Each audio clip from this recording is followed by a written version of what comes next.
What's up, guys and gals? It's your host for the most, Griever, as always, bringing you guys the latest chapter by Bando Mashu for Miscellaneous.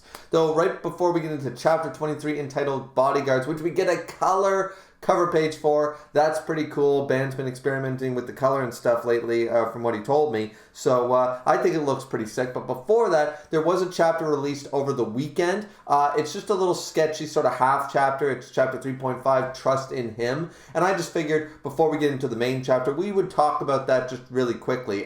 Because by the sounds of it, this is part of the main story. It does happen in universe. It's not something like parallel, alternate universe, multiverse of madness. It did happen, but it's not enough to put in the sort of the confines of the story. Think of it like Oda cover paging, right? The cover pages, all that stuff with the German stuff is still happening. The stuff with Beijing still happened. It's just there's no point in the main story to really bring it up. There's not a good pacing reason. So pretty much we get two people in a hoods, and they're targeting a bunch of people. Businessmen, children, adults, it doesn't seem to matter, and they seem to be ability users. Now, they are gathering a bunch of body bags. They're gathering these people, but they don't seem to be taking the entire thing. It's very strange. They kill somebody in an alley, and they said, put the body in the bag with the rest and make it fast. So it's apparently quite a few, but they must have mangled them up pretty good, even better than Joe Pesci did in Goodfellas, because that bag ain't enough for 4 adults and 6 children. Pretty good, they did, but the bag is just, I don't know, it seems a little light, unless at first I thought they're taking specific things, like they're only taking the hearts or the heads or something like that, because the bag's a little small, but they claim they take the whole body, so interesting there. Now, why are they gathering these bodies? They're clearly ability users. Do they work for V? Do they work for that shadowy organization? Who do they work for, right?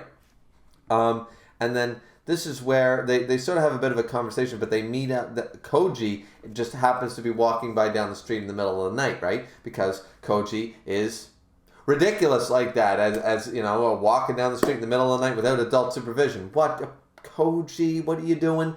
And then anyway, he's on the phone and blah blah blah, and he doesn't seem to be noticing anybody. But then the guy with the body bag says, hey, there's another boy, we could add him to our hall. And then they say, look closer, and then they can recognize the aura that Koji's got, the ability, the morphing ability, remember. And so everyone's like, yes, he was also blessed by God. Do not touch him. So now we're into a stage. Now, I know a lot of people hate when I always do comparisons and stuff, right? But you have to remember that some people in different universes, they all treat it that way, right? Like, devil fruit users are revered as gods because people don't understand the concepts and blah, blah, blah. So they believe ability users. Clearly, this is a cult. These are cult followers of someone who clearly believes like, those touched by the hands of God, we should unite them all. Very much Magneto from the X-Men movies, right? Very much mutants, we are the stronger, higher breed. Homo sapiens are the problem, and we are the cure. We are the new, strong, and we are the brotherhood of mutants and all that stuff, right? So very much on that side has been done in many forms of fiction, but this actually adds a very interesting dynamic. I actually like that we got this 0.5 chapter just to explain that little bit to us, right? I find it interesting. Now, Koji walks by and notices the bad smell and like, the guys in hood, they sort of scary, but he walks by being basically oblivious to that there's a bunch of dead, murdered bodies in the bag. I mean, they would smell. They wouldn't smell so long, but I mean, it's been a whole night. After only about half an hour, I believe, the bodies start to stink or something like that. So I wouldn't know, but apparently, depends on the situation and blah, blah, blah. But either way, they recognize it's like, no, but hurting a blessed one would be the ultimate taboo. I mean, you believe in our Lord, right? You know, and they talk about somebody who's powerful enough to retrieve an artifact and stuff, but they don't necessarily. There's a new member. He's apparently very powerful. I'm assuming one of the bozos, like Solo or somebody like that, has joined their organization, but he's not the top dog. But he has helped them out. He's retrieved an artifact, that kind of idea. And then they talk about the leader. It's like, do you like and trust our leader? Well, then trust in his judgment. Forming an alliance with this man has been beneficial to us. And if you believe in our leader, the prophet of God. Then, sort of the very religious zealot stuff going on here. I'm going to be curious as to when these guys are relevant. I like the fact that we're being introduced to different groups. They could be a part of a group we know about. They might be a brand new group. They might be in the shadows for a long time. We are not 100%. So definitely 3.5, trust in him, was a good lore chapter, a good fun chapter for a half chapter for sure. Now, to move on to chapter 23, however, which is the actual chapter, is entitled Bodyguards. Now, as I said, we get the color page. We have Neo, Misk, and Tokyo all in their suits. I like the idea. I don't know if he did this intentionally, if this was just a shading choice, but it looks like they actually wore different color suits, and I kind of like that. I like that Tokyo's wearing more of a bluish suit. Misk is in the darkest suit, and Neo's wearing sort of a cross between the two. That might have been a shading choice just for the different shadings, but I like the idea of them all wearing suits, but slightly different colors, slightly different variations, right? That's kind of cool. And it's a really nice color page. I like the way it was colored. I really do. It's really pretty. I'll try to be using it for the thumbnail if I can.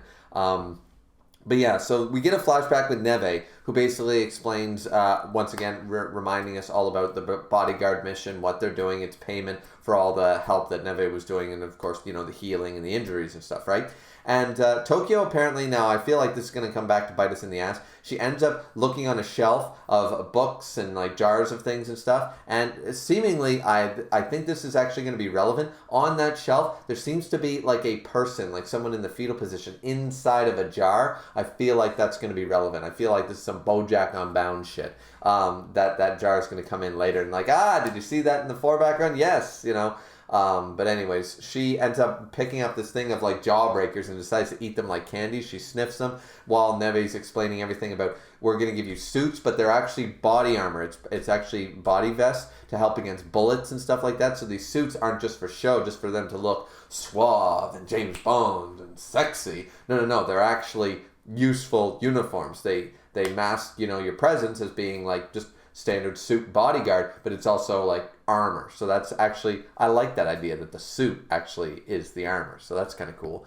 And as I said, Tokyo ends up sniffing and eats a couple of jawbreakers or gumballs out of the candy jar, and nobody seems to notice. That's why I'm worried about the side effects happening potentially later on. I mean, this could just be something where we're just seeing in the background, but it could be relevant. I feel like it will be.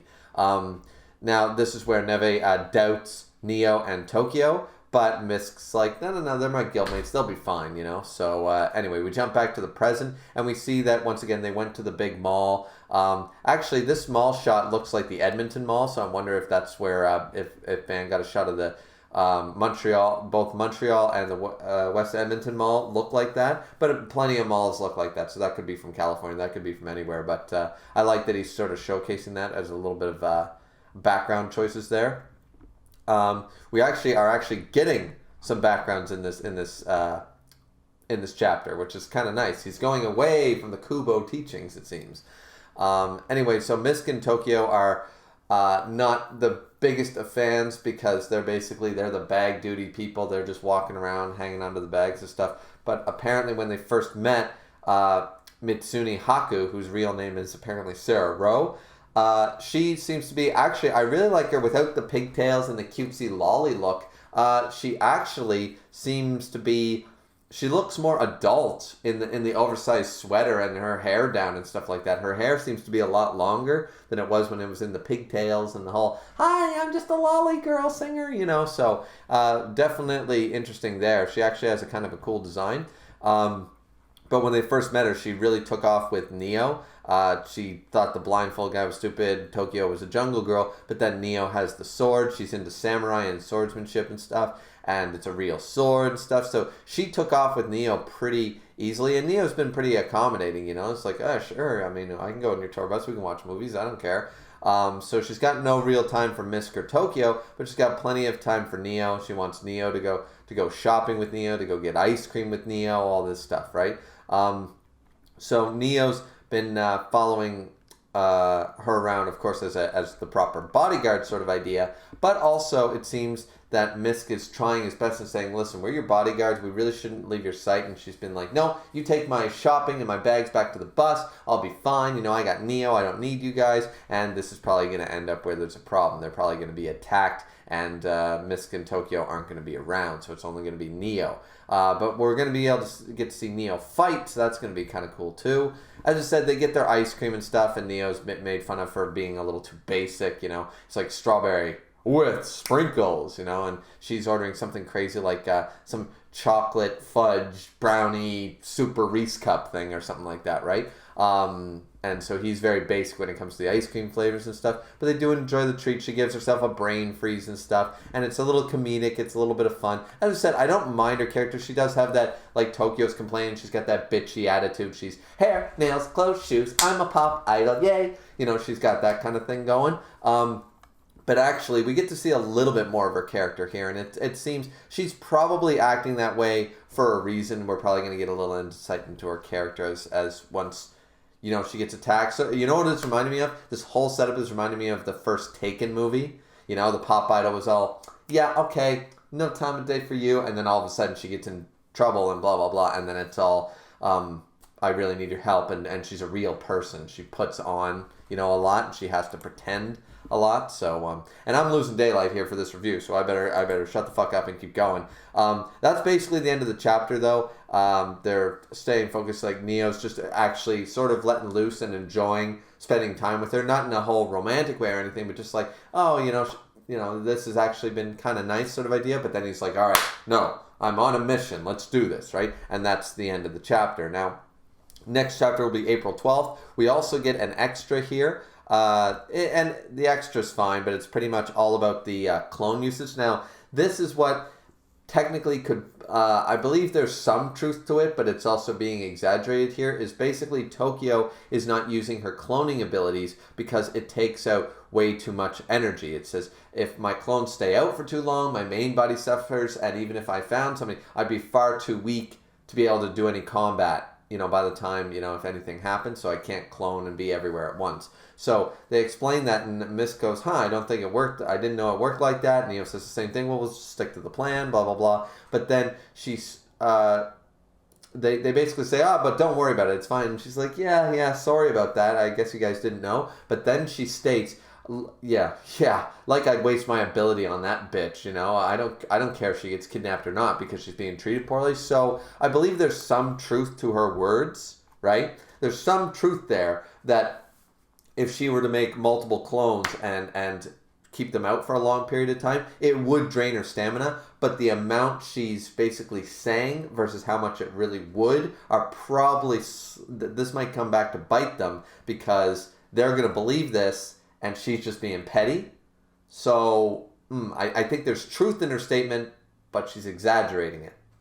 That's just me. It's just an extra, so maybe it's not relevant at all. But you never know. Same with eating the candy and the jar with the little dude inside of it, you know, on the shelf in Neve's office. What the hell is Neve experimenting with? But anyways, good chapter. I really enjoyed this Bodyguards chapter. It was fun, and I'm glad we're back on the main story sort of idea. The half chapter was a lot of fun too. But yeah, so looking forward to April 12th with the next chapter. You know, that'll be a good chapter as well. Chapter 24 will be awesome. This chapter 23, as I said, I enjoyed it. What did you guys think? Let me know down in the comments section down below. Don't forget to like, comment, and subscribe. Fourth and most importantly is to drink, but responsibly, as I always do. And we will see you guys back here next time for chapter 24 of Miscellaneous.